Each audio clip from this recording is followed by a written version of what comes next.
This is Getting On With Life, Biblical Wisdom for Successful Christian Living. And this lesson is Resisting Global Fear. I record this as the COVID-19 virus seems to be causing huge numbers of deaths in places like Italy and New York, plus reports of serious issues in many countries. I hear reports of people collapsing in the street and warnings of dire restrictions that will be needed. Several people have expressed to me their intense alarm at what is going on.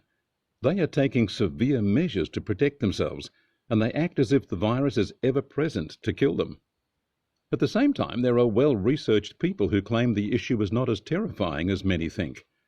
While there are multiple deaths each day attributed to the virus, there are also researchers who advise the virus is not as serious as first thought.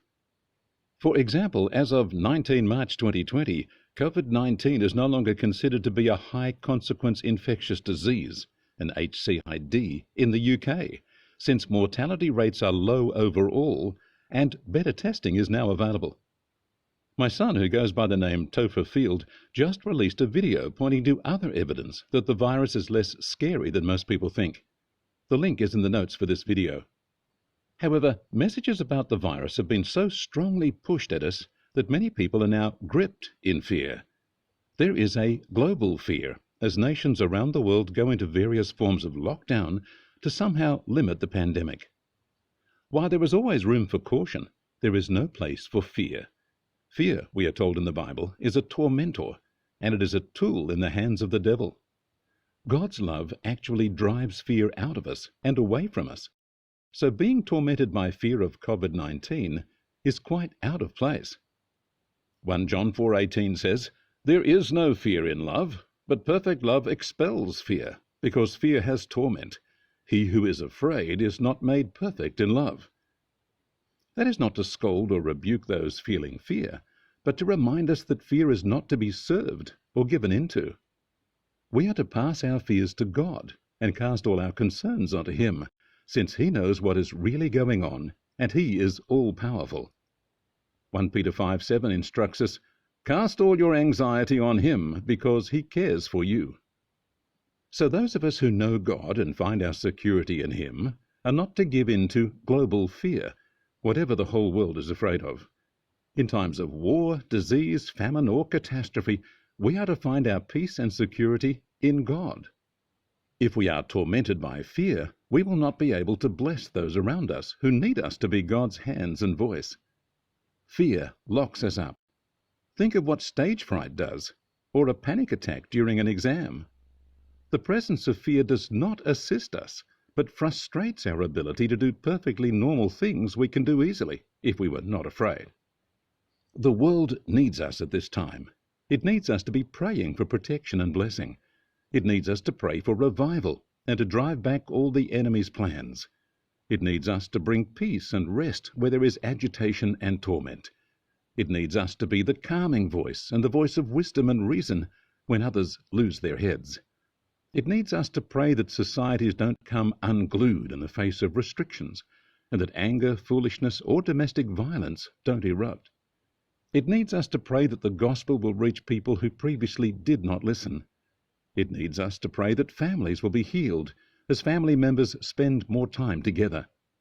It needs us to pray for provision and protection, especially for the most vulnerable. It needs us to smile and speak words of grace and blessing, especially when nerves are frayed and tempers stirred. It needs us to be sacrificial rather than selfish, and to be thoughtful rather than cold-hearted. It needs us to be a light among darkness and salt to preserve what would otherwise go rotten. You have a vital purpose at this time. Just by praying and joining others in prayer, you are doing more good than those who can splash large amounts of money around. Behind all these strange events is a spiritual battle for the souls of men, women, and children. Be a champion. Be a warrior who stands in the heavenlies and drives back disease, fear, torment, evil plans, and foolish decisions. Be one who moves the hand of God for the good of all. Pray that people won't be scared into foolish and disruptive actions. A flock of sheep can be stirred into a stampede by a ferocious bark.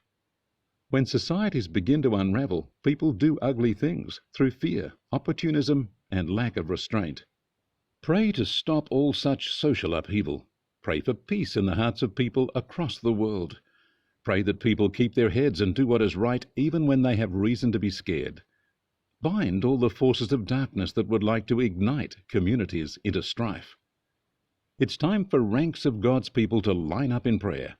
The generals need to pray, but so too do their junior officers, and so too does everyone who is bold enough to go to battle. While the virus is an enemy of human health, there are other enemies, such as fear. Resist them in the name of the Lord. And pray for truth to prevail. Truth sets people free. There is already an abundance of confusing information, fearful possibilities, nasty accusations, obsessed people, reactionary decisions, misquoted facts, and other things that leave us reeling and without certainty. Bind all lies and misconceptions and ask God to release truth so people can respond with wisdom and appropriate and measured action, not reactions made in terror. Terror will prompt error. And those who might push evil plans don't want truth to be seen, or they will be exposed and blocked. Friends, I call you in Jesus' name to take your heavenly responsibility, as soldiers of God, to use your spiritual weapons to fight a good fight for the good of all. Take up your sword and shield, and get about resisting global fear. God bless you.